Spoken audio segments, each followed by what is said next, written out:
O vídeo de hoje aborda a segunda rodada de temas para a redação, contendo 3 temas.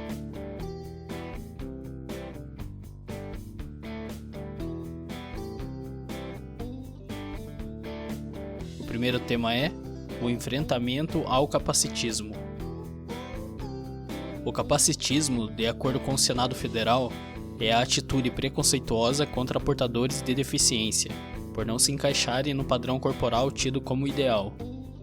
Muitos ainda rotulam uma pessoa como doente ou subestimam sua capacidade em função de sua deficiência.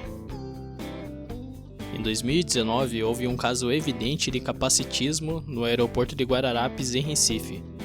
Essa história ganhou repercussão nacional porque o Uli Firmino, uma violinista de 26 anos, foi impedida de viajar sozinha, mesmo apresentando o laudo médico que atestava sua autonomia. O constrangimento ocorreu quando ela pediu mudança do assento próximo às turbinas do avião, por causa da sensibilidade auditiva provocada pela síndrome de Asperger, um transtorno enquadrado no espectro autista. Por ter enfrentado uma grande burocracia por causa da deficiência, ela perdeu a data de uma cirurgia em Fortaleza, que foi remarcada posteriormente, e a companhia aérea foi multada em R$500 mil. A Lei Brasileira de Inclusão da Pessoa com Deficiência institui em seu artigo 4º: toda pessoa com deficiência tem direito à igualdade de oportunidades com as demais pessoas e não sofrerá nenhuma espécie de discriminação.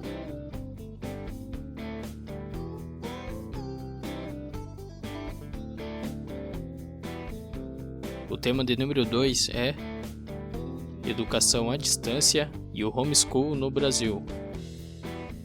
A educação à distância é uma modalidade de ensino online que tem a tecnologia como grande aliada.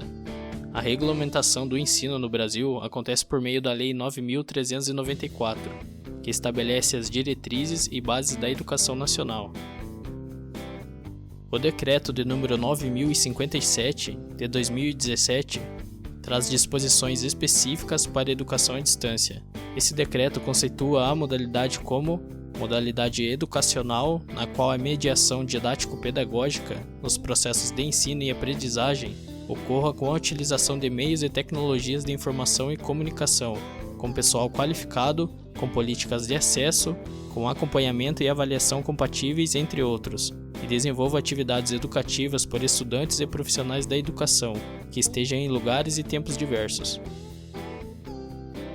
Essa lei aborda no artigo 32, por exemplo, o ensino fundamental e a questão do ensino em situações emergenciais, situação que foi perfeitamente aplicável durante a pandemia.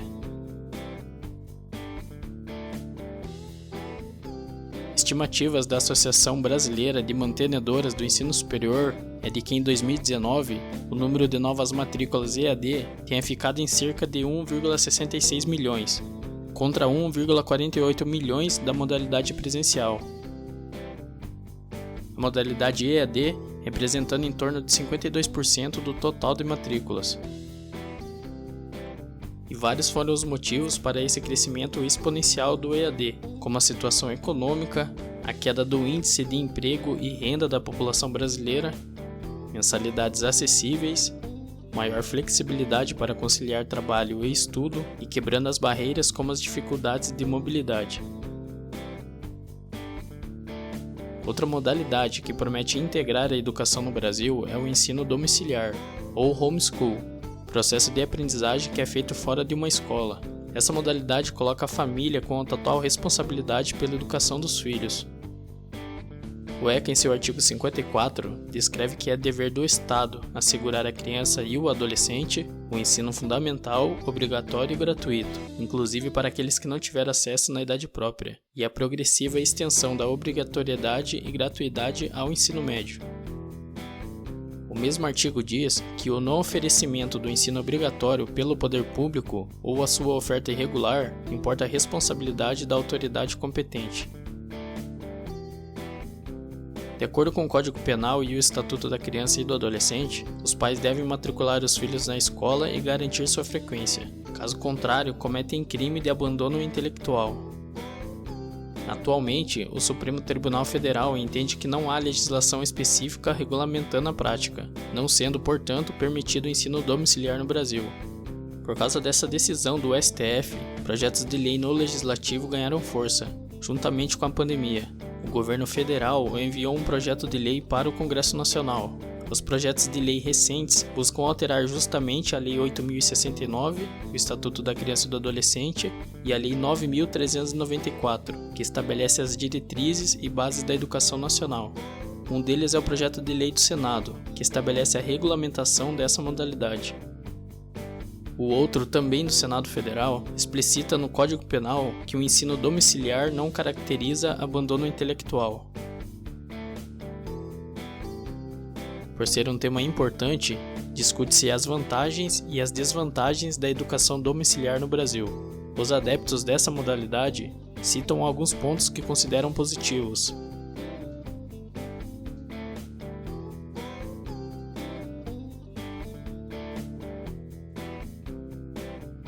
Por outro lado, há uma forte oposição a essa modalidade, que citam pontos negativos do homeschool.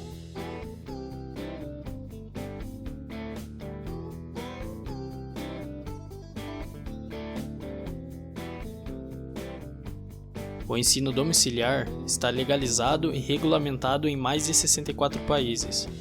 Caso seja aprovado no país, seguirá uma série de regras, entre elas plano pedagógico individual e provas elaboradas pelo MEC. No Brasil, seria mais uma opção de ensino.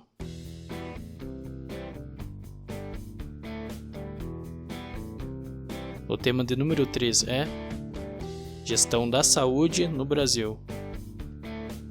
A saúde no Brasil está entre os principais problemas. A expectativa e insatisfação da população com os serviços de saúde vem crescendo.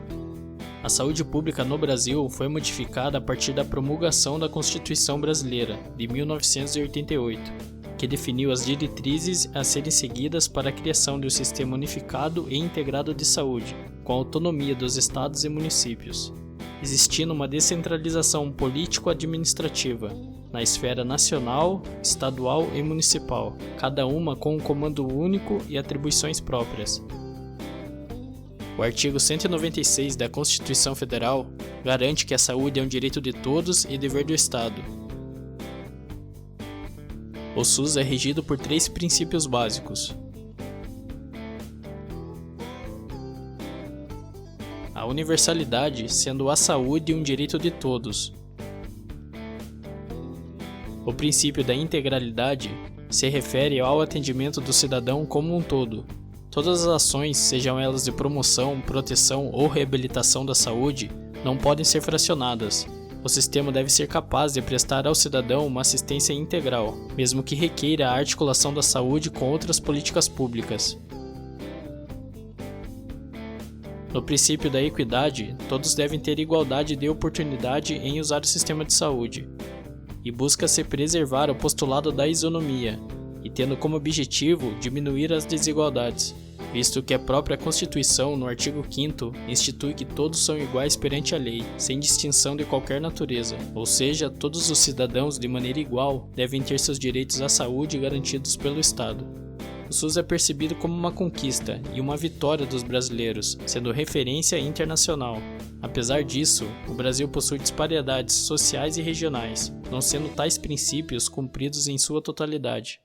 Na saúde, destacam-se como principais problemas a falta de médicos, falta de recursos para a saúde, aliada à infraestrutura defasada, fazendo com que os profissionais da área optem pela rede privada, ao invés do sistema público. Má administração financeira, atendimentos de emergências escassos, em que os pacientes precisam esperar diversas horas para receberem um primeiro atendimento, e leitos insuficientes e despreparo dos profissionais.